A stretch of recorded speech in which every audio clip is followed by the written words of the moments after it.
Second দিন আমরা plan করেছিলাম দুধসাগর ওয়াটারফলে যাব। তো সকাল সকাল ফ্রেশ হয়ে চলে গেলাম 7:30 নাগাদ ব্রেকফাস্ট করতে, কারণ 7:30 থেকে ব্রেকফাস্ট চালু হয়।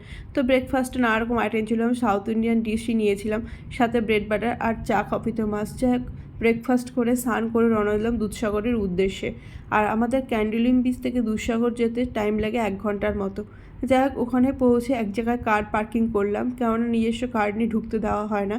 তো কার পার্কিং করে তারপরে টিকিট কেটে নিলাম। আমরা শেয়ারে কেটেছিলাম যেহেতু দুজন ছিলাম, আর পড়েছিল 2000 টাকার মতো। যাই হোক, তারপরে ওখানে জিপে করে জঙ্গল সাফারি করতে করতে পৌঁছে গেলাম দুধসাগরে। তো ওখানে গিয়ে ফটো তুলে রিলস বানিয়ে যাই হোক 4টা নাগাদ ওখান থেকে ক্যান্ডোলিম বিচে আসলাম, কেননা দুধসাগরে সারাদিনই প্রায় কেটে গিয়েছিল। আর ওখানে তেমন খাবার দাবার পাওয়া যায় না, তো আমাদের খিদে পেয়ে গেছিলো, সারাদিন কিচ্ছু খাওয়া হয়নি। তো ক্যান্ডোলিম বিচের ওখানে গিয়ে শ্যাকেতে বসলাম, chicken pakora, cocktail, squid fish order করলাম, তারপর ওখানেই সময় কাটলাম। আজকের মতো এই পর্যন্ত, বাই।